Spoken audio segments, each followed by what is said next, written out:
أرأست زينة أمرار حان سمويان بيروح رشا كللات أوروميان تقراين أب زوا مبراق حدة الساليتو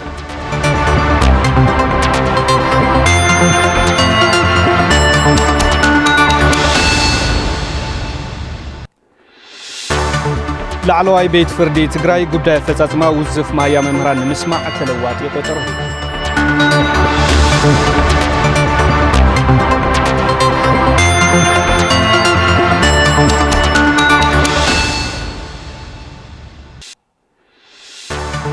زي منقستاوي أبيات تمرتي وسخ كفليت كي يقبرا بيرو تمرتي آتنكلو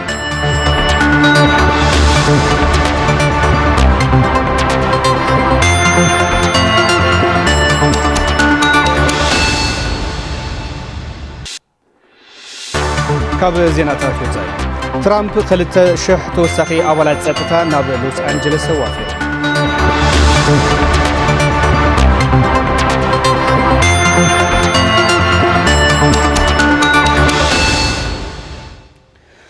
سلام تعنا هبلنا خبركم تخاتلتي تلفزيون تقراين الساعة زحزنايم على تو زيناتات حيتنا قريبنا لنا زيناتات الساعة بمراح أنا تخل تخفله بملكة قوانقوا سلام هايلو بسم الله سومي استوديو تلفزيون تقراي بمخان حبرناكم صاني حيت كنقبرينا كسام وداتا مسانا صانيكم كتكاتلو دما بخبر عديمه فلما قلنا حتى ارتي زيناتات زعلتينا نابهم كنا بتصح تحريز حتى مسغاغري لوام دبر خدان حيزاتنا خدقربه سناي كتسال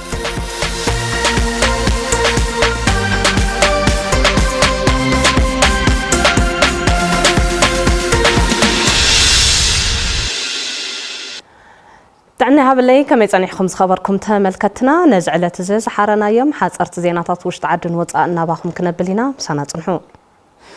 ጉዳይ ቅትለት ዘውዱ ሃፍቱ ዝርኢ ዘሎ ማእከላይ ቤት ፍርዲ ከተማ መቐለ ተኸሰስቲ ቅጽዓት መቐለ ሓሳብ ንኸቕርቡ ብዘቕረቡ ሕቶ መሰረት ንሰነ 30 2017 ዓመተ ምህረት ተለዋጥ ቆጸሮ ሂቡ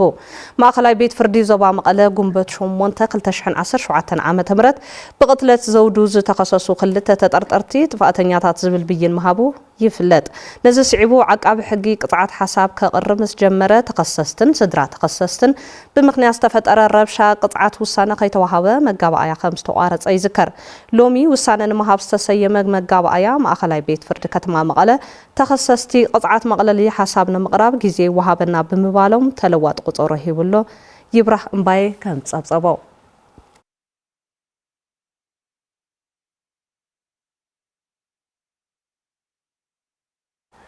ቤት ጽሕፈት ምትሕብባር ሰብኣዊ ጉዳያት ውድብ ሕብራት ሃገራት ኦቻ ንግዛኣት ትግራይ መከራኸሪ ቦታ ክብል ዝተጠቐመሉ ኣገላልጻ ብህጹጽ ንኽእረም ዓለም ለኸ ማሕበረሰብ ምሁራትን ሰሙያን ትግራይ ሓቲቱ ኦቻ ሚያዝያ 29 2022 ሰነ 3 2028 ብኣቆጻጽራ ኣውሮፓውያን ካልኦት እዋናትን ኣብ ዘውፅኦ ጸብጻባት ንሕገ መንግስታዊ ግዛኣት ትግራይ መከራኸሪ ቦታ ዝብል ኣገላልጻ ምጥቃሙን ዘደናገርን መሬት ትግራይ ናይ ካልእ ኣካል ብዘምስል ኣገባብ ምቕራቡን ኮኒኑ ዓለም ለኸ ማሕበረሰብ ምሁራትን ሰሙያን ትግራይ GSTS እቲ ትካል ግዛኣታዊ ሓድነት ትግራይ ናብ ሕቶ ንኽኣቱን ብኻልኦት ንዝገበሩ ኩነታት ናይ ምቕያር ጻዕርታት ዘመችውን መግለጽታት ንኽእርምን እቲ ስሕተት ከይድገምን GSTS ናብ ኣመራርሓ መንግስቲ ኣህጉራውን ዓለም ለኻውን ውዳበታት ትካላትን ኣብ ዝጽሓፎ ደብዳባ ተሓሳሲቡ ይብል ኪሮስ መሓሪ ከም ጸብጸቦ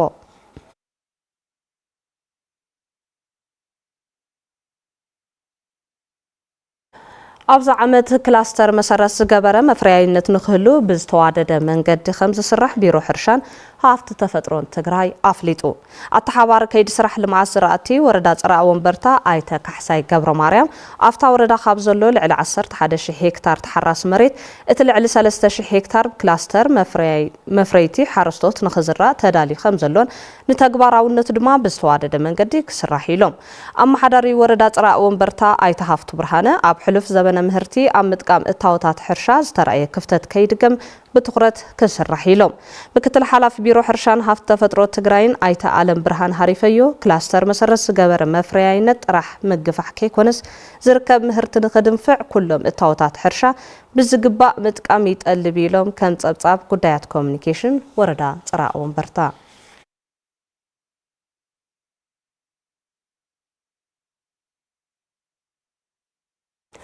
نابناي وصازينا تنسجر دليت متن مولاد دق سبات عالم لخا كم زنكي حدش تصبصاب حبرات هاجرات تكال مسالات مفراي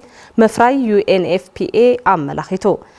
اتتكال بأمايت مليونات زغطور سباس زدلي وقطر قلع كولدو خمزي كالو آتنكي غلو UNFPA اب 14 هاجرات نزركبو 14 شح سبات زغبرو دحساساو مصنعتي كاب حموشته حدا سب كم تزدليو وي كولدو زصبي وقطر قلع خمزي ولدو غليصوم افت مصنعتي استخاتتا هاجرات دبوب كوريا تايلاند ጣልያን ሃንጋሪ ጀርመን ስዊድንን ካልኦትን ኮይነን ሲሶ ህዝብ ዓለም ዘሽፍናየን እተን ሃገራት ትሑት ማእኸላይን ልዑልን እቶት ዘለወን ምዃነኑን ተሓቢሩሎ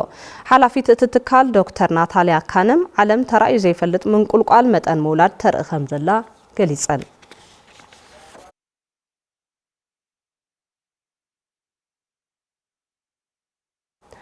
هاجرات بوركينا فاسو مال نيجرن باسم هاجرات ساحل بكونفدريشن كتامرن زخل حبراو مزمورن علامه ان معوات زخلن جرحون بموطا كيدو هدتن ممرح نزسيمو كوميتي افاليطن سلستين هاجرات بكونفدريشن ممرح بريزيدنت بوركينا فاسو ابراهيم تراوري زسيما خوينن حدحدن بقدماي منستراتن كالوت لعلوت حلفتن كمز توكلا علاو كوين اللو تمرت فدريشن سلستين هاجرات نمبسار ابستخايده مسقال بانديرا حبراو مزمورن كبرتن هاجرات سغلص مارش باند سترأي خوينو حبراو بانديرا اب كلن ابيات تمرت اتن هاجرات كتسقل حبراو سممع خمس تبصحه تغليصو استمرص حبراو مزمور نجግነት ታሪኽን ህዝብ ሰሓት ዘኽብርን ሃይማኖታውን ጾታውን ማዕርነስ ስገልጽ ምዃኑ ዘብረህ ተጸብጻብ ኮንፌደሬሽን ሰለስቴን ሃገራት ተስፋ ገይሩ ከም ዝተሰርሐ አብሪሁ ጥምረት እተን ሃገራት ንዝቃወሙ አካላት ሀጸያዊ በመባል ዝኾነኑ ፕሬዚደንት ሪፐብሊካን ቡርኪና ፋሶ መራሕናይት ጥምረት ኢብራሂም ትራኦሬ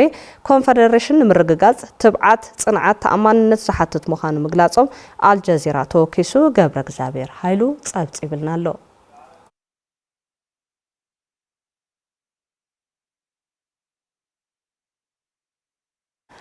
ትራምፕ ምስጓግ ስደተኛታት ሲዕቡ ዝተፈላላዩ ተቃውሞታት ይምዕብሉ በምህላውን በፍላይ ልዑል ቁጥር ስደተኛታት መዓልታዊ ሸቃሉን ዝበዝሐላ ከተማ ሎስ አንጀለስ ራብዓይ መዓልቲ ዝቀጸለ ናዕብን ምዕጋት 2000 ተወሳኺ አባላት ጸጥታን 700 ሓይል ባሕርን ከም ዝዋፈረ ቢቢሲ ጸብጺቡ በምሕዳር ትራምፕ ዘይሕጋውያን ስደተኛታት ንምስጓግ ዝወሰዶ ዝኸበደ ስጉምቲ ምዃኑን ተገሊጽሎ ይኹን እምበር ምሕዳር ዋሽንግተን ተወሳኺ ሓይል መልኣኹ እቲ ተቃውሞ ካብ ምግዳል ሓሊፉ ፍታሕ ከም ዘይምጽአ BBC تقيسات تعجز تحدش تصيبات لنا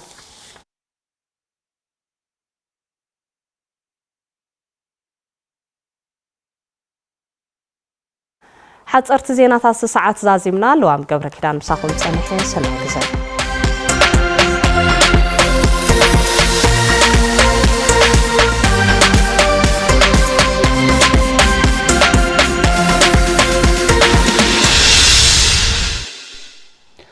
حصرتي زينات تزعل تخاتيلنا تمليسنا زخوركم تملكتنا حزدما بزرزرنا بنريم صبصبات كنسجر أمرارحا سمويان بيروح الرشا كللات أوروميان تجراين أب ورداتات تزرع ومبرتا كلتو لعلو حوزينن عودة ساليتهم هلوي كنتات عودة الرشا تجراي كدمي انتتا وقيناتن دحر قيناتن أب عودة الرشا استمزقب لوت عندما تعذبهم تسفاي تادسه كم صعبة وادي دولهم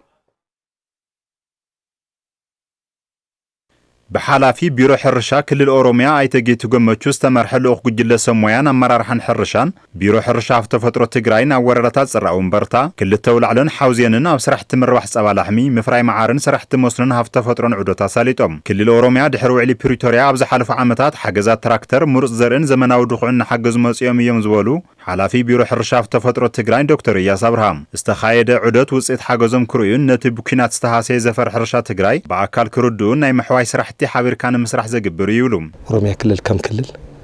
قد محس 3 تراكتر بنساهي ومنا ناو كبابي كلت عامت دما 10 كوينتا ببع عامتو مروزر انت حرستاينا ابصا جمزوتو كبابي ببع عامتو 40 زاكل مرح صدره تتقى ما يزقبر ينير في لايف سندايد محسره تقدنا الناس للنار سلازتاي مالتي كبال علم بلا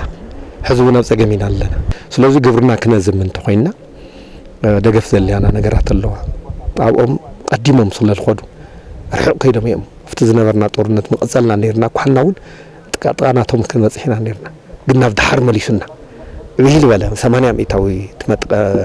ግዛዕ ስለ ልገበርና ናብ ድሓር ተመሊስና ሞኖ እዚ ኮፕ አፕ ልምግባር በተጉጅለ ልኡኽ ዑደት ካብ ዝተገበረሎም ቅድሚ ኩናት ኣብ ምፍራይ መዓር ተዋፊሮም ኣብ ሓደ ቆፎ ክሳዕ 80 ኪሎ ግራም መዓር ይረኽቡ ምንባሮም ዝሓበሩ ኣብ ወረዳ ክልተ ውልዓለ ምፍራይ መዓር ዝተዋፈሩ ሃለቃ አለም በቲ ጆኖሳይዳዊ ኩናት 1300 ቆፎ ንህቢ በቲ ኩናት ከም ዝሰኣኑ ይረዱ ወይ ምህርቲ ብምፍጣር ካብ ክልል ተሚሩ እስካዕ ብሃገር ደረጃ ኸውን እስካዕ ናይ ውጭ አውሮፓ ናይ ኤክስፖርት ዕዳጋ ምትእሳር ፈጢራ ኣብ ስሎው ፉድ ኣብ ጣልያን አባል ብምዃን መዓር ናቅረብኩ ላስራሑ ብሰፊሑ በሚድያ ተፈላለዩ ስለ ዝፍለጥ ነበረ ናስራሑ በጣም ዓብይ ነገር ፈጢረ ካብ 1300 እስካዕ 1000 ምናምን ካብ ሰለስቱ ሳይታት ማለት እዩ ጸላእቲ ጥራሕ ልወደሙ ማለት እዩ ተሰረቁ ልወደሙ ተቃጸሉ ማለት እዩ ሙልክ ጠፍኦም ናይ ንህቢ መሳርሒኦም ሙሉ ጠፍዮም በጣላላ ስለ ልወደሙ ከም በሐድስ እንላዓለና አውዚ ድጋፍ እንደሊ ልቃሕ እንደሊ ሓላፊ ዘፈር ቁጠባ ወረዳ ሓውዝየን ኣይተብርሃን ሃይለም ካብ ጠቅላላ መሬት 20 ሚእታዊ ዝሕረስ ጥራሕ ብምዃኑ ነቲ ከባቢ ብዝምጥን ሞያውን ቴክኒካውን መጽናዕቲ ብምግባር ጎቦታት ብወፍሪ ዕቀባ ሓመድን ማይን አብልኻ ናብ መፍራይነት ክሳገርና ተገበረ ምዃኑ ይሕብሩ ኣብ ወረዳና ኣብ ናይ ሩዋ ቃላይ ዝበሃል ተፋሰስ ዝርከብ በኤስኤልኤም ፕሮጀክት ዝስራሕ ዘሎ ናይ መደባዊ ዛላ ስራሕቲ ማእኸል ጌርና ኢና ንርኢ ዘለና እዚ ስራሕ እዚ ያው ኣብዚ ዓመት እዚ ብህዝቢ ጉልበት ካብ ማዝያ ወርሒ ጀሚሩ ዝተሰርሐ ስራሕ እዩ ዘለና ተሓረስ መሬት ካብ ጠቅላላ 20% 80% ዘይሕረስ እዩ ስለዚ 80% ናብ ከምዚኦም ቀይርካ ናብ ከምዚ ዘይቀይርካ ኣኸሊልካ ናይ ሃፍቲ እንስሳ ስራሕ ብምስራሕ ኣብ ሕርሻ ፍርያትን መፍራይነትን ምውሳኽ ዝለዓለ ተራ ስለ ዘለዎ ተጠናኺሩ ክቅፅል ኣለዎ ዝብል ሓሳብ ይዘለን ሓላፊ ቢሮ ሕርሻ ክልል ኦሮሚያ ኣይተጌቱ ገመቹ ብሰንኪ ኩናት ኣብ ዓውደ ሕርሻ ትግራይ ዝበፅሐ ጉዳትን ምሕዋይ ኣብ ክልል ኦሮሚያ ዘሎ ተመክሮ ዓውደ ሕርሻ ኢሉ እውን ኣብ ትግራይ ዘሎ ተመክሮ ሕርሻ ብምቅንጃው ሓበርካ ንምስራሕ ዝዓለመ ዑደት ምዃኑ ብምግላጽ ብሰንኪ ኩናት ሓረስቶት ዘፍረይ ወሃብቲ ስኢኖም ኣለዉ ነዚኦም ሞያውን ንዋታውን ሓገዝ የድልዮም ክብሉ አውሪዮም በሁለቱም ክልሎች መካከል የልምድ መለዋወጥ ስራዎችን ለመስራት ነው እዚህ የተገኘ ነውና ኣብ ኦሮሚያን ትግራይን ዘሎ ተመክሮ ሕርሻን ምልዋጢና ኣብዚ ተራኺብና ብሰንኪ ኩናት ሓረስቶት ዘፍረይ ወሃብቲ ስኢኖም ኣለዉ ነዚኦም ሞያውን ንዋታውን ሓገዝ የድልዮም እዩ በቀጻሊ ተሓባቢርና ክንሰርሕ ኢና ከዚህ በፊትም ስናደርግ እንደነበረው አሁንም ያንን ሳናቋርጥ እየተደጋገፍን እየተማማርን ዝኸበርኩም ተመልከትና ሕዚ ድማ መምርሒ ቢሮ ትምህርቲ ትግራይ ናብኹም ክነብል ቢሮ ትምህርቲ ትግራይ ኣብ 2018 ዘመነ ትምህርቲ መንግስታውን ዘይመንግስታውን ኣብያተ ትምህርቲ ወሰኽ ክፍሊት ከይገብራ ኣዚዙ እቲ ቢሮ ንኹለን ወረዳታትን ከተማታትን ኣብያተ ጽሕፈት ትምህርቲ ኤጀንሲ ምርጋጽ ጽሬት ትምህርቲ ኤጀንሲ ንግድን ሰደድን ኣብ ዝጽሓፎ ደብዳቤ ኣብ ናይ 2018 ዘመነ ትምህርቲ ናይ ሕድሕድ ዘይመንግስታዊ ኣብያተ ትምህርቲ ተበዚሑ ኣብ 2017 ዓመተ ምህረት ዘመነ ትምህርቲ ዝኽፈል ዝነበረ ክፍሊት ክቕጽል ወሲነሎም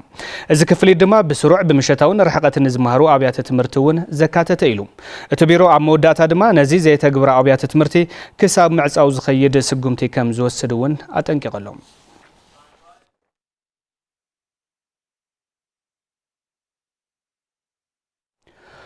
ዝኸበርኩም ተመልከትና ቅድም ክብል ቢሮ ትምህርቲ ትግራይ ኣብ 2018 ዘመነ ትምህርቲ መንግስታውን ዘይመንግስታውን ኣብያተ ትምህርቲ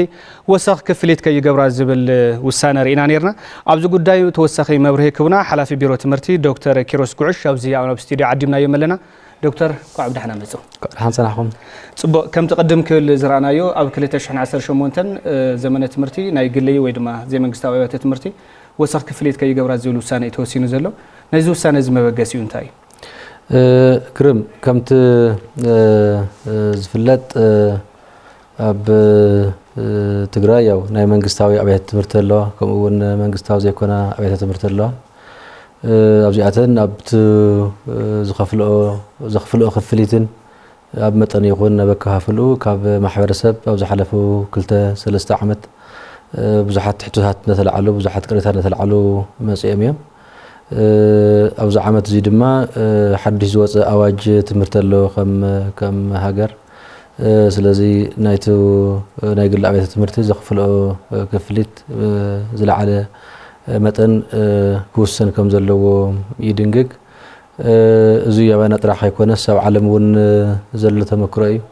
بزحت عادات عالم ناي قلي وزي ناي منقستوا ناي زي يكون عبيت تمرتي نزخفلو خفليت باستفلالي منقد ين كفليت زكو أسرة بتحرقز قطع ناي كفليت تمن اندعمت أزمرحة عادات اللوا بزح تمكر اللوا ኣብ ገሊኡ ከዓ ተናይ ግል ኣብያተ ትምህርቲ ዘኽፍልኦ ክፍሊት ፕሮፖዛል ሒዘን ናብ መንግስቲ ብምቕራብ ኣብ መንግስቲ ንዑ ዝተባሂሉ ተወደበ ትካል እንዳጽደቃ እውን ዝኸዳ ኣለዋ ኣብ ገለ ዓድታት እውን ተናይ ግሊ ኣብያተ ትምህርቲ ብዝተፈላለየ መልክዕ ብምሕጋስ ነፃ ቀረፅ ኣቑሑት ከእቱ ብምጋር ይኹን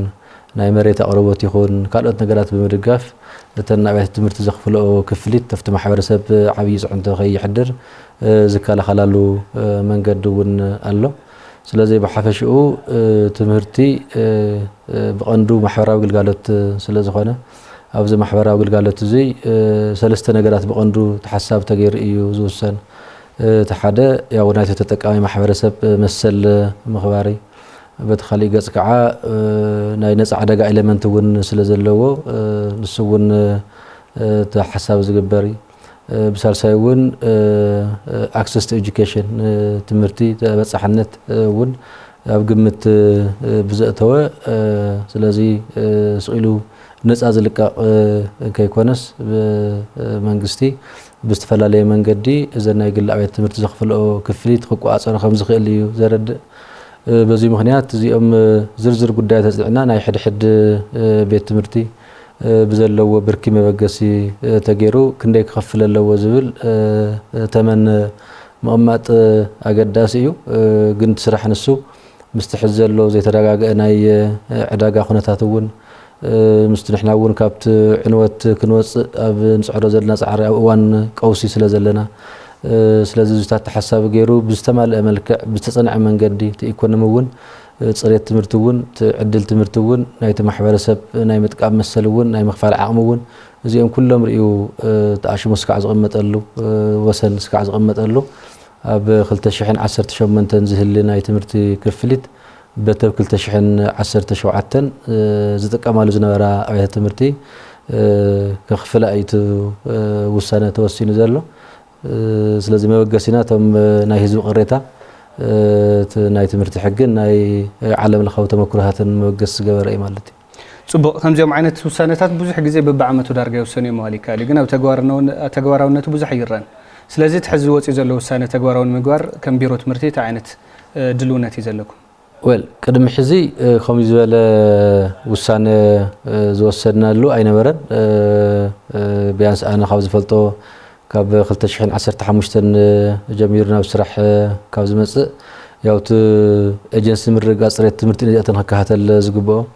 ኣብ ዝሓለፈ 2 ዓመት በጸቕቲ ኤጀንሲ ተጸዋዕነቱ ብቐጥታ ንቢሮ ትምህርቲ ስለ ዘይነበረ ከም ቢሮ ትምህርቲ ዝወሰድናዮ ውሳነ ነበረን ናብ ክላስተር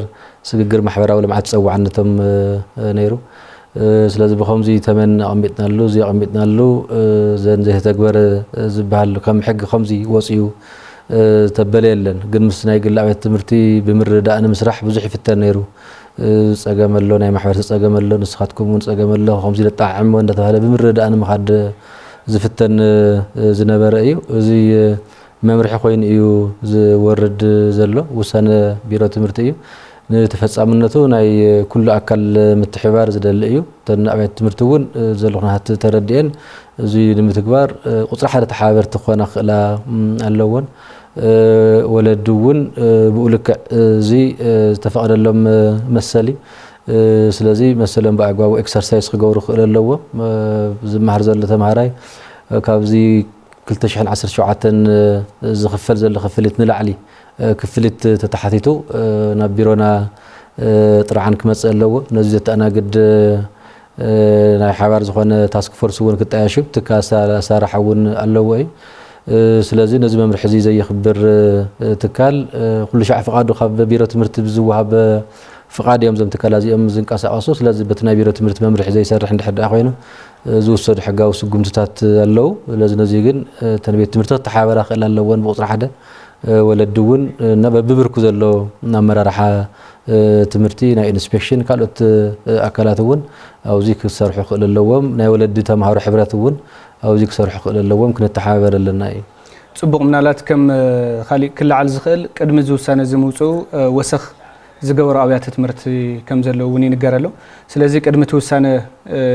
ዝወሰኑ ወይ ድማ ኣብዚ ዘይካተቱ ብኸመይ ዓይነት መንገዲ ንምጥዓም ክትከዱ ዘይካተት የለን ኣብ ናይ 2018 ኢና ንዘራረብ ዘለና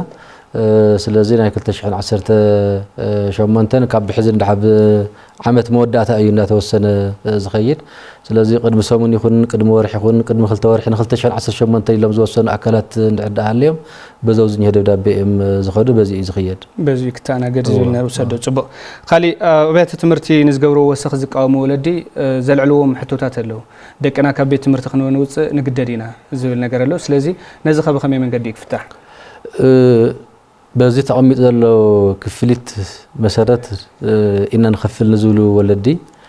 ዘን ቤት ትምህርቲ ኣይ ካብዚ ላዕለ ዝኸፍል ተዘይኮይን ደቁ ክመውፅኡ ዝበሃል ተኮይኑ እዚ ኣይ ዘይሰርሕ ካብቶም ሓደ ንክትግበር እውን ንብለ ዘለና እዚ እዩ ስለዚ ማንም ወላዲ ኣብ ዝኾነ ቤት ትምህርቲ ደቁ ይምህር ኣሎ ካብዚ ናይ 2017 ክፍሊት ንላዕሊ ተዘይከፊልካስ ደቅኻ ሒዝካ ውፃእ ዝብል እንድሕዳ ኮይኑ ብቐጥታ ንዕኡ ተባሂሉ ዝርጋሕ ኣሰራርሓ ኣሎ ስለዚ ናብ ቢሮ ትምህርትን በብብርኩ ዘሎ ናይ ትምህርቲ ኣመራርሓ ናብ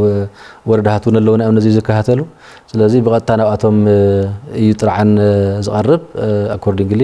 ኢንፎርስ ክንገብር ኢና ማለት ጽቡቕ መወዳእታ ክልላዊ ፈተና 8ይ ክፍሊ ካብ ጽባሕ 4 ክሳብ 6 ሰነ ክካየድ ስለዚ ነዚ ዝነበረ ምድላው ታይ ይመስል ጽባሕ ትኸይዱ ከመይ ኢኹም ክትቆጻጸርዎ ኣብ ክንደይ ወረዳታት ኢና ፈተና ክወሃብ ከም ትግራይ ካብ ተወሳኺ ክንደይ ዝኣኽሉ ተምሃሮ እውን እዮም ክፍተኑ ተጽዊት ዝግበር ዝብል ነገር ነራ ግርም ያው ኣብ ልዕልና ዝተኣወየ ጀኖሳይዳዊ ኩናት ሓደ ዝጎድኦ ዓውዲ ትምህርቲ እዩ ስለዚ ክሳብ ሕዚ ኣክሰለሬትድ ዝኾነ ናይ ትምህርቲ ፕሮግራምና ተኸተልና መጺና በዚ ኣክሰለሬትድ ፕሮግራም እዚ ኣብ ዓመት 2008 ክፍሊ እንዳፈተና መጺና ኣብ 2015 ሰነ ፈቲና መዝያ ጀሚርና ሰነ ነፈቲና ኣብ 2016 ተሓሳስ ሰነ ነፈቲና ሕዚ እውን ኣብ 2017 ኣብ ተሓሳስ እውን ፈቲና ኢና ሕዚ ኣብ ሰነ ድማ ካብ ጽባሕ ሰነ 4 2017 እስካብ ሰነ 6 2017 ንሰለስተ መዓልቲ ዝወሃብ ብሄራዊ ፈተና እዩ ኣብዚ ብሄራዊ ፈተና እዚ ኣብ 79 ወረዳታት ዝርከቡ ኣብ 1165 ኣብያተ ትምህርቲ ትምህርቶም ዝከታተሉ ዝጸንሑ ልዕሊ 67,000 ተምሃራይ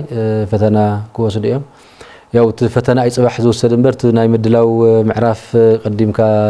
ናይ ፈተና ምድላው ቅድመ ዋርሕ ዝውዳእ እዩ ንሱ ብተሳኺዑ ኩነታት ተወዲኡ ኣሎ እቲ ፈተናታት ምብዛሕ ናይ ተምሃሮ ዝመልእዎ ኣፕሊኬሽን ኣሎ ሕዚ ናብ ሲስተም ዝቐየርናዮ እቲ ፈተና ምጉዕዓዝ ኣሎ እቲ ፈተና ካብዚ ካብ መቐለ ናብተን 79 ወረዳታት ፖሊስ ኮሚሽን ትግራይ ምትሕብባር ገይሩላ ምስቲ ሕዚ ዘሎ ናይ ሕፅረት ነደውን ብዙሓት ሕልኽላኻት ሓሊፉ ብሰላም ብሕድሕድ ወረዳ በፂሑ እዩ ካብ ሕድሕድ ወረዳ እውን ናይ ወረዱ ዘሎ ናይ ጸጥታ ማሕበር እናተዓጀበ ኣብ ሕድሕድ ቤት ትምህርቲ በፂሑ እዩ ሎማዓንቲ ምሸት ስለዚ እስካዕ ሕዚ ዘሎ ተሳኺዐ ስራሕ እዩ ኤጀንሲ ምርግጋፅ ፅሬት ትምህርቲ ፖሊስ ኮሚሽን በብብርክ ዘሎ ምምሕዳር ኣካላት መምህራን ኣመራርሓ ትምህርቲ እዚኦም ኩሎም ብምትሕብባር እስካዕ ሕዚ ዘሎ ምድላዋትና ወጊድና ኣለና ጽባሕ ንግሆ ፈተና ክጅምር እዩ ንሰለስተ መዓልቲ ክቕፅል እዩ ስለዚ በዚ ኣጋጣሚ ብሽም ማሕበረሰብ ትምህርቲ ትግራይ نزم تمهارنا ون سنة عدل من يلهم بزي قطعم ون عرسهم كاب قلت سنة مقبار فتنان عوسعي وزهلو تحتات النتن عرسهم قطبو ترقاقيهم كفتنو بزي قطعمي بشم بيرو تمرتي كلهم محورسة تمرت قرايب مكال مراتك حل في دلي يعني لا دكتور كيروس قعش واسترنا ترقيكم نزاكم مبرهي بشم تملكت تلفزيون تقرا زين انا مسجن كبرتها ولي زخبركم تملكتنا زينات تلفزيون تقرا ممكتال تركبوا زيناتنا كاب قطتا فنو ساتلايت تلفزيون بتوسخي بفيسبوك يوتيوبنا اب قطتا فنو ان نركب بزوم استفلاليو مراستا زينات تلفزيون تقرا كتكتاتلو بخبري عديمه ناب زغصل زينا خسكركم بحيلي كاب سرحوم كلك وزتغبرو نباراتن مرارحان ابالات بيت مخرن ناب سرحوم مملاسوم وصيت سلاماوي بوليتيكاو قال سناي كبلو ابالات بيت مخري وردا 70 اندرتا غليصوم توم ابالات نززبلو هصوص غباي بيت مخري وردا 70 اندرتا ابزي تسالطل اوانيو غبرز غابير غدامو توساخلو ንኣባላት ቤት ምኽርን ኣመራርሓ ወረዳ 70 እንደርታን ብሓይሊ ካብ ስርሖም ክለቁ ዝገበሩ ኣካላት ሕጋዊ ስጉምቲ ንክውሰደሎምን ነባራት ኣመራርሓን ኣባላት ቤት ምኽርን ናብ ስርሖም ንክምለሱን ናብ ቤት ጽሕፈት ፕሬዚደንት ጽርዓን ከም ዝቐረቡ ዝገለጻ ኣፈ ጉባኤ ቤት ምኽሪ ወረዳ 70 እንደርታ ወይዘሮ ስላሴ ሃፍቱም ኮሚሽን ፖሊስ ትግራይ ድማ ነዚ ውሳነ ንክፍጸም መምርሒ ድሕሪ ምውሃቦም ቤት ምኽርን ኣመራርሓን ወረዳ 70 እንደርታ ናብ ስሩዕ ስርሖም ከም ዝተመለሱ ገሊጸን ሓንቲ ናብ ቤት ምኽሪ ኣሰራርሓ ሕገ ደንቢ ሒዙ ሕገ መንግስቲ ክኽበር ልቃለስ ቤት ምኽሪ ምዃኑ እዩ ማለት እዩ ለምንታይ ውክልና ህዝቢ ስለልኾነ ለምንታይ ን10 ተሽሓት ውክልና ሒዝና ሳክ ክትኽበር ስለላ ተሕገ መንግስቲ ክኽበር ህንደይ ዕሸላት መስዋዕትነት ስለልተኸፈለ ማለት እዩ ልኡኡ ስለልተቃለስና ልትውፅኢት እዚ ምውቃዕና ሃም ኣመራርሓ ቤት ምኽሪ ጥራሕ ተይኾነይስ ሃም ኣባላት ቤት ምኽሪ እውን ክንኾርዓሉ ኣመሓራሪታ ወረዳ ኣይተ ብርሃን ዮሃንስ ብዝተገበረ ውሕሉል ኩሎ መዳዊ ቃልሲ ናብ ስራሕና ተመሊስና ኣለና ድሕሪ ምባሎም ሕቱ ህዝቢ ኣዳሚፅኻ ንህዝቢ ግቡእ ምላሽ ምሃብ ተጠናኺሩ ክቕፅል ገሊፆም ዕለት 8 ወርሒ 9 ብስሩዕ ቤት ምኽሪ ተመራርሓና ክፈርስ ተገይሩ ብሓይሊ ማለት እዩ ኣብዚ ካብ መጀመርያ ጀሚሩ ቤት ምኽሪ እውን ህዝቡን ጭንቀት ነይርዎ እዩ ከመይ ጌርና ቃልስና ነጠናኽር ከመይ ጌርና ቃልስና ንሕይል ከመይ ጌርና ስርዓት ቤት ምኽሪ ነጠናኽር ካብ ጣብያ እስካዕ ወረዳ ጀሚሩ ዘሎ መሓውርና ከመይ ንወድብ ዝብል ጭንቀት ነይርዎ እዩ ትኹነታት ምስ ተፈጠረ እውን ተኣባል ቤት ምኽሪ ቁጣዕ ፈጢሩ እዩ ድምፁ እውን ኣስሚዑ እዩ ተቃሊሱ እውን እዩ ልክዕ ማዕረ ምስ ስራሕ ፈጻሚት ጉዳይና ሕጊ ቤት ምኽሪ ይከበር ካብ ናይ ሕጊ ቤት ምኽሪ ኣሰራርሓን ወፃ ዝግበር ኩሉ ምንቅስቃስ ደው ይበል ኢሉ እውን ወረዳ 70 እንደርታ ቤት ምኽሪ ናብ ንቡር ክምለስ ተመራርሓ ናብ ንቡር ክምለስ ኣብ ጣብያታት ዝግበር ለው ካብ ሕጊ ወፃኢ ምውራድ ምሻም ዘይምርግዓውን መልክዕ ክሕዝ ስርዓት ክሕዝ እውን ተቃሊሱ እዩ ኣባላት ቤት ምኽርን ወከልቲ ሓፋሽ ማሕበራትን ድማ ዘጋጠሙና ፀገማት ሕጋዊ ብዝኾነ መንገዲ ፍታሕ ክረኽቡ ምግባር ውፅኢት ሰላማዊ ቃልስናን ሓድነትናን ኢሎም ይበል ግዜያዊ ምሕዳር ልብለካ ንታደሰ ወረደ ይበል ስርዓት እንዮ ናይ ህዝቢ ጠበቃ ፖለቲካ ጣልቃታይ ኣተወ ልበሃል ፖሊስ ኮሚሽን ትግራይ ናብዚ ደረጃ እዚ ለብፅሕ ክብሪ ይብፅሕ እዮ ከምዞም ዝበሉ ሒዝና ጎኖም ኒአና ኢና ሕዝለ ንፍርሕ የብልና ንሰጉዕ የብልና ህዝብና ሒዝና ናይ ማን ክንደየናይ ህዝብና ጎንና ለሎ ምዃኑ ኩልኹም ቤት ምኽሪ ኩልኹም ፈጻሚት ክትኾርዑ ክትሕገሱ እኒአኩም ማለት እዩ رجعنا الخرخاية نجار تسعرها كل زي مش نفي عشان نفكم كويهم عشان نفنا كوينا جوجان مرحتنا يكون كل خزي خذ احنا مرحتنا هم تحسهم انهم تعقسم ورحنا نكو حمزلنا المزتاي لا حمزلنا الموقع عنا بني يحط تقني يو خذلن قال سينا لا قالسنا لمصينا تاينت شجرات بنو شي نجرات ول عبيت عددي وي خالي ناي من ردع ناي حدا ممصا منقد كان نسرح عاود لنا بيت مخري قالت نوضو يسرح بطابانا كان نستخاخل كهم على امنه مالتي اتوصص غواي بعال 14 نطبي قوام مجلص بموصام تزازيمم ላዕለዋይ ቤት ፍርዲ ትግራይ ዝርዝረ ፈጻጽማ ውዝፍ ማያ መምህራን ትግራይ ንምስማዕን ውሳነን ምሕላፍን ንሰነድ 2017 ዓመተ ምህረት ተለዋጢ ቆጽሮ ሂቡ ኣብቲ መጋባያ ዝተረኸቡ መምህራን ብወገኖም ላዕለዋይ ቤት ፍርዲ ትግራይ ዝወሰኖ ፍርዲ ብህጹጽ ክትግበር ተሓሳሲቦም ገብረ መድህን ተወልደ መድህን ከም ስዕብ ከቕርቡ እዩ ማሕበር መምህራን ትግራይ ውዝፍ ማህያ 17 ኣዋርሕ ኣፈጻጽማ እቲ ውዝፍ ማህያ መልኪቱ ዝኸሰሰ ኸሲ ላዕለዋይ ቤት ፍርዲ ትግራይ ዝረአየ ኮይኑ ተኸሳሲ ሚኒስተር ገንዘብን ፋይናንስን ዘይተረኸበ እንትኾን ተኸሰስቲ ቢሮ ትልምን ፋይናንስን ግዝያዊ መምሕዳር ትግራይን ገንዘብ የብልናን ብዝብል ምኽንያት ነቲ ዝተወሰነ ፍርዲ ከም ዘይተግበርዎ በጠበቆም ኣቢሎም ኣብቲ መገባእያ ገሊጾም ተኸሰስቲ ቢሮ ትልምን ፋይናንስን ግዝያዊ መምሕዳር ትግራይን ገንዘብ የብልናን ብዝብል ምኽንያት ነቲ ዝተወሰነ ፍርዲ ከም ዘይተግበርዎ ብጠበቆም ኣቢሎም ኣብቲ መገባእያ ገሊጾም በዚ መሰረት ላዕለዋይ ቤት ፍርዲ ትግራይ ተኸሰስቲ ኣካላት መዓዝን ከመይን ነቲ ዝተወሰነ ፍርዲ ከም ዘተግብርዎ ንምስማዕን ውሳነን ምሕላፍን ንሰነት 2017 ዓመተ ምህረት ተለዋጢ ቆጽሮ ሂብሎም ወል ዓቕሚ ይልኩም ይሐዚ መዓዝ ክፍጸም بخمر كفصم عاوز بلنا غيرهم كحزي وين نغوشت غورز بكم وين بيت فرقتم نغبكم قدماي كالاي سالسا افصاصم تخصصتي عينتن مطنن بزرزر غليصو بمسرف تاجر سنه سرعه قطر 394 نص 1 نص 2 نخرو تازلو زرزر مفصم هافتن مقبال قصرو علت شعنتنا لان سلازي زرزر مفصم هافتي ናይ ፌደራል ሲሆን ናይ ክልል ሲሆን አካውንቶም ሲሆን ካሊ ንብረት ሲሆን አቅርቡ ካብ ሞንጎ ጠበቃታትን አማኸርቲ ሕግን ማሕበር መምህራን ትግራይ አይተ አብርሃም ገብረወልድ ላዕለዋይ ቤት ፍርዲ ትግራይ ብዝወሰነ መሰረት መምህራን ውዝፍ መሃይኦም ክኽፈልን ልዕልነት ሕጊ ክረጋገፅን ይስራሕ ከም ዘሎ ይዛረቡ ማዓስ ከም ንኸፍል ይንፈልጥን ዓቅሚ የብልናን ዝብል ጥራሕ እዩ ሓሳብ ቀሪቡ ማለት እዩ ንሕና ድማ መንግስቲ እዩ ክልቲኦም ግዚያዊ ምሕዳር ይኹን ቢሮ ፋይናንስ እኩል ሃፍቲ ኣለዎም ናይዚ ክልል እዚ ሃፍቲ ዝወነኑ ዘመሓድሩ ኩሉ ዓቅሚ ኢዶም ዘሎ ብሕልፊትን 5 ወርሒ ናይ መምህራን ቀዲሞም ዝተቀበልዎ እዩ ካብ ፌደራል ተቀበልዎ እዩ ሕዚ ካብ ፌደራል ዘምፅዎ ኣይኮነን ፍርዲ ክፍፀም ኣለዎ ልዕልነት ሕጊ ኣብ ሃገር ክህሉ እንተኮይኑ ኣሎ ክንብል ልሕር ኮይና ቤት ፍርዲ ዝኣዘዞ ዘየተግብር መንግስቲ ማለት ሓደ ክፋሉ ተሰይረሎ ማለት እዩ ሃፍትን ገንዘብ እናሃለዎም ሃፍትን ገንዘብን የብልናን ኢሎም ክቆረፅን ክትሓዝን ዘይግብኦ ናይ መንግስቲ ሰራሕተኛ መሃያ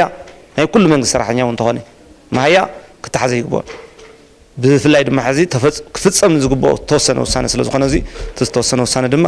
ከፍጹም እዩ ዝግባእ ማለት እዩ ኣብቲ ኸይዲ ክርክር ኣፈጻጽማ ውዝፍ መሃያ መምህራን ዝተረኸቡ ኣባላት ማሕበር መምህራን ትግራይ መምህራን ሰመረ በቀለን ልዕልቲ ገብረ መስቀልን እቲ ዝተወሰነ ፍርዲ ብህፁፅ ክትግበር ፀዊዖም ህፅቢትና እንታይ እዩ ነይሩ ክንፍጽም ኢና ብዙ ዕለት እዚ ክንፍጽም ኢና ዝብል እዩ ነይሩ ከመጋጣሚ ኮይኑ ግን ቶም ተኸሰስቲ ኣካላት ክፍጽሙ ይከኣሉን ስለዚ ህዝቢ ተኸይድዎ ኒቱ ላዕለዋይ ቤት ፍርዲ ልክዕ ከምቲ ዝሃበና ውሳኔ ብኡ መሰረት ተግባራዊ ንክገብረልና እዩ ዝለዓለ ተፅቢት እኒአና ማለት እዩ ተፈጻጸሙ ሒዞም መፅኦም ብዙ መንገዲ እዚ ክንፍጽም ኢና እዚ መንገዲ እዚ ካብዚ ናብዚ ግዜ ይወሃበና ዝበሃል ካብኣቶም ዝተሰምዐ ሓሳብ የለን ሕጂ ኣብዚ ሕዚ ሰዓት ክሪኢ ተለና ብዝተፈላለየ መልክዕ ግብሪ ናይ ምእካብ ኩነታት ሰዓት እዩ ዘሎ ካልኣይ እውን ተፈላለየ መሰረተ ልምዓት እንዳሰራሕካ ንመምህራን ወይ ንጠቕላላ መንግስቲ ሰራሕተኛ ዝኸውን ሰራሕተኙ ናይ ምክፋል ዓቕሚ የብለኒ ኢልካ ዝተፈላለዩ ምክንያታት ምቕማጥ ኣነ ትኽክል ኢለ ይወስዶን እየ ስለዚ እዚ እውን ናብ ሕጊ ከምፀና ዝኽኣለ نقصل لنا زغوركم تملكتنا سعبو زغرب صوت بيزنس زعلتيو دحر زحصر مسغاغري مسرحتنا فتو غبر حزو قرب سنن كتل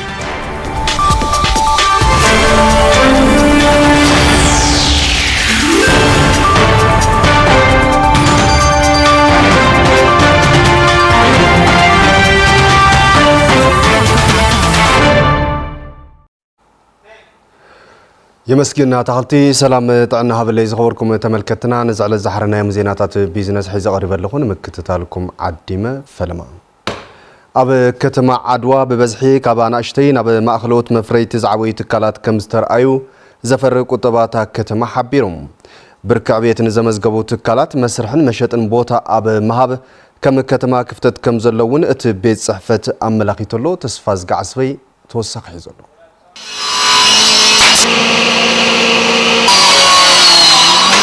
منسي أشرنا في ولد جورجس أب تكنيك المويا نجست سبعة بسرعة تسربت عن جيت استمهار منسيو منسي أرجعوا هذا الرادما كابين فرستاكسوم بكمبيوتر ساينس استمر منسيو أزوم مناسي أبز حزوان أب كتم عد وأبز ركب تكال سرعة عن سيتن حسين مسين قال تقوس يروم الناس ورحبناهم عيد اللي هنير ما يزوي خمس خسر حلو كومبلاسن غيرون قرر حلو دسيل النير قسم تمرنا تماركو قلنا حاوزين قسمنا تمالارسو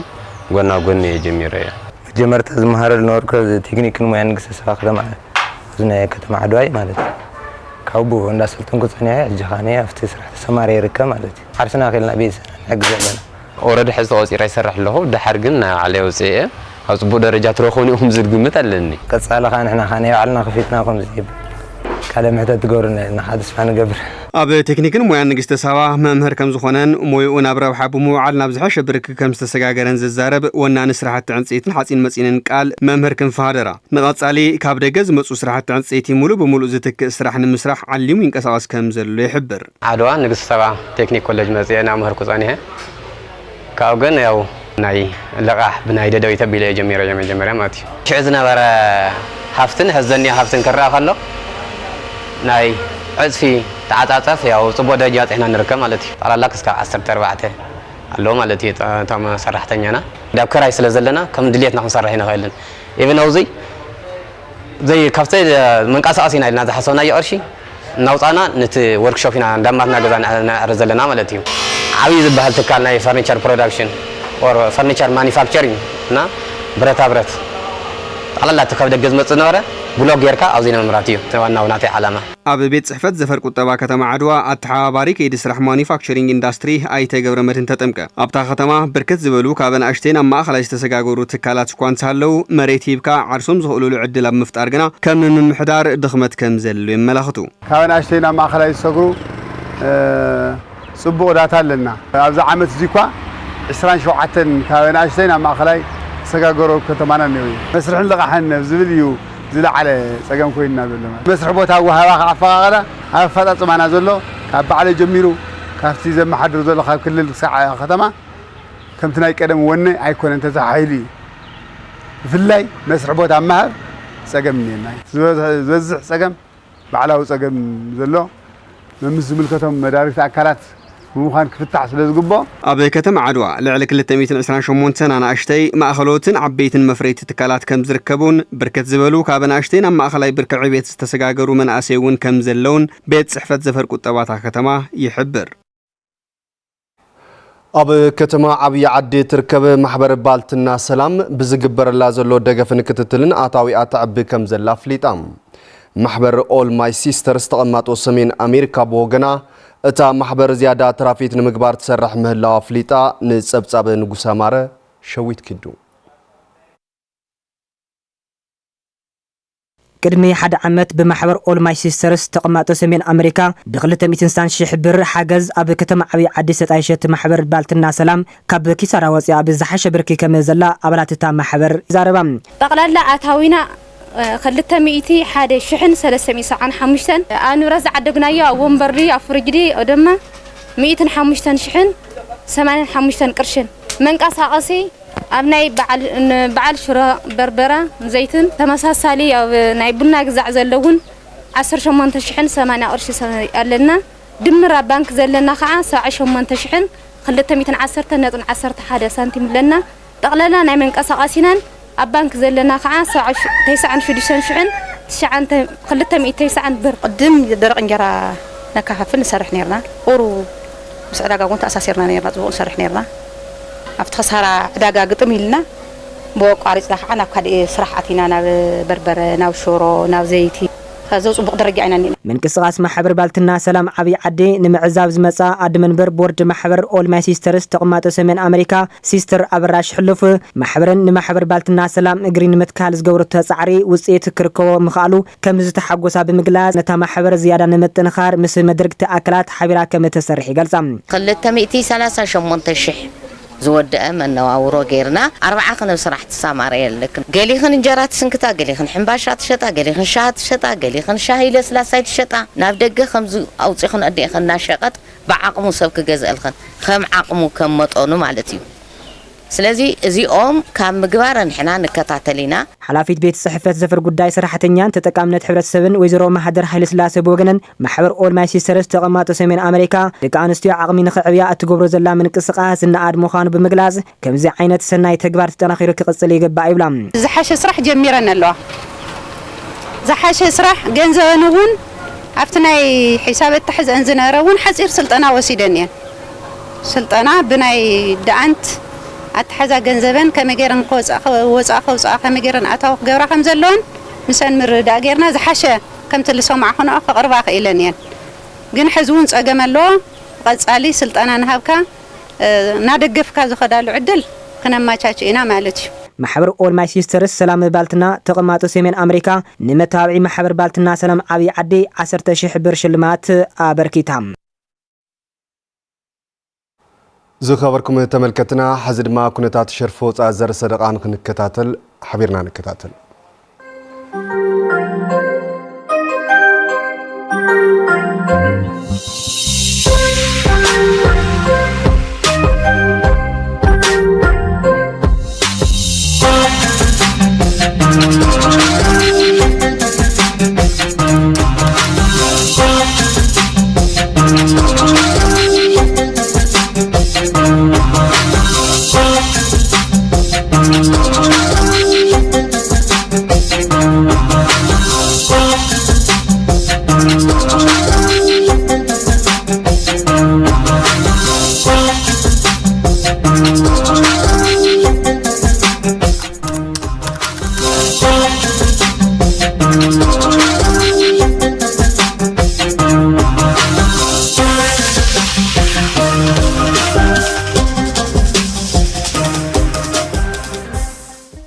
ዜናታት ቢዝነስ እዚኦም ነይሮም ንምክታልኩም ኣዚና ንመስግን ሓዚና በመሳርሕትያ ታኽልቲ ክፍለኹም መልሰኩም ሰላም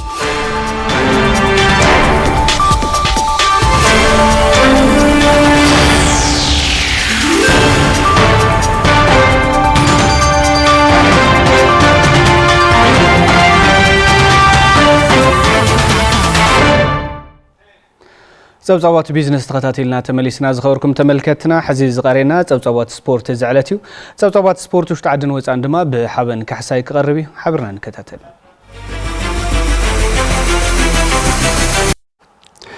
ኣታኽልቲ መስግን ሰላም ጻና ሃበለ ከመይ ጸንሑ ዝኸበርኩም ተኸታተልትና ዝተፈላለዩ ዜናታት ስፖርት ሒዛ ቀሪበ ኣለኹ ክትከታተሉና ዓዲመ ናብ ፈላማይ ዛዕባ ሰይረ ኣብ ሻምፒዮና ብሽክሌታ ኢትዮጵያ ዝበለጸ ውጽኢት ንምዝጋብ ተዳልዮም ጠንኪሮም ይሰርሑ ከም ዘለዉ ኣባላት ብሽክሌታ ፋብሪካ ሲሚንቶ መሰቦ ገሊጾም ኣለዉ ንጸብጻብ ብርሃነ በየነ በዘመን ብርሃነ ከም ሰብ ቀርብ ኣብ ሃገራውን ዓለም ለኻውን ውድድራት ዝዕግብ ውጽኢት ንምምጻእ ዝወሃቦም ስልጠና ብኣግባብ በርቲዖም ይሰርሑ ከም ዘለዉ ኣባላት ጋንታ ብሽክሌታ ፋብሪካ ሲሚንቶ መሰቦ ተኣምራት መረሳ ጆናት ገብረስላሴን ግርማ ዓለም አረጋውን ይዛረቡ ኢትዮጵያ ሻምፒዮን ያው ሁሉ ነገር ዝካለና ክንገብር ብደንብ ጌርና ክንዘጋጀና ብኡዝ ስለዝርከብ ዝዕድላት እውን ናይ ዘሎ ናይ ሃገራዊ ውድድራት ይኹን ናይ ካልእ ዝመጽእ ዘሎ ናይ ስልጣናታት ዕድል ብኡ ስለዝርከብ ያው ዝመጽእ ዘሎ ኢትዮጵያ ሻምፒዮን ጽቡቕ ክንዘጋጀሉ ኢና ያው ልተረፈና መዓልቲ እውን ብኮች ልባሃና ስልጠና ጽቡቕ ውጤት ምዃንና ምጽኢና ንዘጋጀለና ማለት ሕዚ ናይ ኢትዮጵያ ሻምፒዮን ንዓና ብጣዕሚ ወሳኒ እዩ ከም ቲም ከም ወላ ከም ውልቀ ማለት እዩ ወሳኒ ንሕራው ሰይርካ ብዙሕ ዕድላት ናይ ምኽፋት ኣድቫንቴጅ ኣለዎ ማለት እዩ ኣብ ከተማ መቐለ ኣብ ዝካየድ ሻምፒዮና ብሽክሌታ ኢትዮጵያ ብሉጽ ውጽኢት ብምዝጋብ 10 ዓበይቲ ብሽክሌተኛታት ብምሓዝ ኣብ ዓበይቲ ውድድራት ዓለም ንዓርሶምን ንትግራይን ስም ንምጽዋዕ ራእይ ከም ዘለዎም ድማ ይገልጹ ወኪልና ክንጫወት ነቲ ዕድል ንሱ ንኽረኽቦስ ኢትዮጵያ ሻምፒዮን ወሳኒ ስለዝኾነ ኣብኦት ጌርና እና ክንሰርሕና እዚ ማለት እዩ ጽቡቕ ውጽኢት ንኾና ምጽእ ማለት እዩ ኣፍቶም ኤሊት እውን ጽቡቕ ውጽኢት ንኸምጹ ንተኻለና ኩሉ ንገብር ኢና ዝቐጽ መጻል ዘሎ ብሄራዊ ቡድን ይኹን ገለ ይኹን ኣብኡ ተሳተፍቲ ንኽንከውን ኢትዮጵያ ሻምፒዮን ስለዝኾነ መምረፂ ኣብ ጠንኪርና ክንሰርሕ ኢና በብርኪ ሃገር ዝግበር ውድድር ብሽክሌታ ውስን ብምዃኑ ኣብ ከተማ መቐለ ዝግበር ውድድር ሻምፒዮና ብሽክሌታ ኢትዮጵያ ዕውታት ንምዃን ጋንቶም ዝበለጸ ውጽኢት ንምምዝጋብ ተዳልዮም ምህላዎም ዝገለጸ ድማ ኣሰልጣኒ ጋንታ ብሽክሌታ ፋብሪካ ሲሚንቶ መሰቦ ክብሮም ትከቦት እዩ ኣብ ዓመት ተደጋጋሚ ውድድር ይገብረን ሃገራዊ ፌዴሬሽን እናሳስ ስለዝኾነ ተዛ ጉዳይሳ ምስቱ ኣብ ክልል ተወዳደርና የጸናሕና ናፍቲ ናይ ኢትዮጵያ ሻምፒዮን ከዓ ሙሉእ ዝግጅት ጌርካ ናያተሙን መምረፂቶም ኣያ ዘሎ ክልሎምን ሃገሮምን ትካሎምን ዘፋልጥሉ ማለት እዩ ኣብቲ ውድድርስና ብደንቢ ዝግጅትና ንገብር ለና ኣብ ጋንቶም ዝነበረ ሕጽረታት ብኸይዲ ይማልኣሎ ዝበለ ኣሰልጣኒ ክብሮም ጋንታ ብሽክሌታ መሰቦ ብሓይሊ ሰብ ንምጥንኻርን ተካእቲ ስፖርተኛታት ንምፍራይን ክሰርሑ ምዃኖም ይገልጽ ትካላት ክልተ ተካእቲ ኢለን ወሲኸን ኣለዋ ኣብቲ ዓመሱ ቀጻላይ እውን ብቱ ዘሎ እናረእኻ ምክንያቱ ኣድላይ እዩ ስፖርት ኣብ ዝበዝሐሉ ስፖርተኛታት ካብኣቶም ቶም ብሉጻት ይግነዩ ካብ ትካልና ትልወለፁ ካብ 10 ምናምን ተኮይኖም ቶም ዝበለፁ ካብኣቶም እንካራታት ይግነዩ ማለት ሻምፒዮና ብሽክሌታ ኢትዮጵያ ካብ ሰነ 18 ክሳብ 22 2017 ዓ.ም ኣብ ከተማ መቐለ ክካየድ መርሃ ግብሪ ተታሒዙሎም ናብ ካልእ ዛዕባ እንትንሰገር ንስፖርት ዳርት ዝውሃበ ጠመተ ትሑት ከም ዝኾነን ክጠናኸር ከም ዝግባን ስፖርተኛታት ዳርት ወረዳ 70 እንደርታ ገሊጾም ኣሎ ሓየሎም ኪሮስ ዘሰናደው ጸብጻብ እዩ ከም ሰብ ይቐርብ ببرك عالم خونه ببرك هاجرن كلن بخالوت عينات سبورت عبيتم تخرت كاب زيت جبر لهم عورتات سبورت حدا يو ودر دارت أبوردنا ون ولا كقرب دقف انتهى بمدى قربنا وتدارت جنا حسرة له كبلو أب شامبيونا دارت تجري زعمت ساتفو تودادرتي وردا 7 درتا يقلصوم بحفشات قلصت له بطعم صبويو كاو وردنا له بطعم صبويو كاو لعنا لنا لطمثله بطعم قنجيو كاو على تنكرنا خنጫወት ወረዳ መጠን እንኳን ተጫወቱ ጠንኩሩ ገለም ባራት ስለሆነ ግን ፒን እና ቦርድ በቃ አንተ ቦርድ ለቆይሰን ለቅጣት ያቃና ሁላ ማለት ያ ካው አና ተጫወት ገረን በቃ علي حራነ በወረዳ ከሆነ በክልል ተኸይለ ክውክል በቃ ቡ ልን ያርስ ተግሰ ኣብ ወረዳና ዳርትና ምጽዋት ድሌት ዘለዎም ብዙሓት እዮም ዝበሉ እቶም ተወዳደርቲ ስለዚ እቲ ናውቲ ክቐርበሎም ይጽውዑም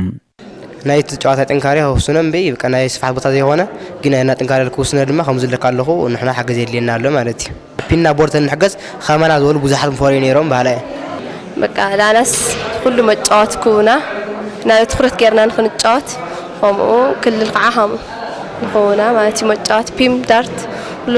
ጠንኪርና ንክንጫወት ማለት እዩ ኣሰልጣኒ ዳርት ወረዳ 70 እንደርታ መምህር ጸጋዛ ኣብ ተጠምቀ ብወገኑ ከም ወረዳ እቲ ዝግበር ክትትል እንደገፍን ዝወሓደ ምዃኑ ይረጋግጽ ሕዚ ከም ወረዳ ክትርኢ ከለኻ ልድገፍ ድጋፋት ይውሕድ ይኽለካ ከለኻ ካብ ውድድራት ምውሓድ ስፖርተኛ ሓዚ ውድድር እንድሕር ወራደር ኮይኑ እዩ ውፅኢታማ ክኸውን ንኽእል ውድድር ሕዚ ዓመት ሓንቲ ግዜ እታ ናይ ክልል ፌዴሬሽን ምንቅስቓሳ ጽቡቕ እዩ ኣብቲ ወረዳ ግን ከም ጣብያ ከም ወረዳታት ብባዕለን ብክላስተር ዝበሃል ውድድር የለን ከም እንደርታ ብፍላይ ወረዳ ንርኢ ከለና ሓንቲ ጣብያ ዘላ ስለዚ ናብ ካልኣይ ሳልሲ ጣብያ ክሰጋገር ኳስ ኣይተገበረ ናይ ባጀት ሕፅረት ኣሎ ዋላ ማተርያል የለይ ናፀገንኻ ናተሰባበረካ ብገንዘብ ካለ ገዛ ካለ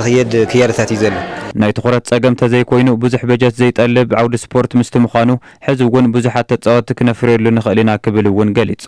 ትኹረት ዘይምግባር እምበር ናብ ባጀት ሕፅረት ካብቲ ካሊእ ልበልዕ ይኾነ ኢና ዳር ሓፂር እዩ ብንእሽተይ ቅርሺ ብዙሕ ተጫዋታይ ክትፍርየሉ ትኽእል እዩ ናብ ባጀት ብዙሕ ቦርድ እንተይልኻ ብ3000 ማነው 10000 ክልተ ቦርድ ትገዝእ ትኽእል ኢኻ ተጫዋታይ ኢለ ምንም ወፃኢ ሓተካይ ድልየት ኣብ ተጫዋታይ እንተመፂኻ ምርጥ እዩ ድልየት ኣለዎ ብስምዒቱ ብገንዘቡ ብግዚኡ ናሰውኡ ኢልጫ ኣው ግን ንእሽተይ ኣብ ኣመራርሓ ፀገመሉ ዝብል ፀገመሉ ንሱ ተዘስተኻኸል ጽቡቕ ፀብፀባት ስፖርት ቴሌቪዥን ትግራይ ኣብ ምክትታል ፀኒሕኩም ሰናይ ምክትታልኩም መስጊና በብዘለኹም ንረኽብ ሓፀርትን ዝርዝር ዜናታትን ከምኡ ድማ ፀብፀባት ቢዝነስን ስፖርትን ዝሓዘ ዕለታዊ ዜናታትና ኣብዚ ዛዚምና ስለትምክትታልኩም ክብረት ያበልና በብዘለኹም ሰናይ ግዜ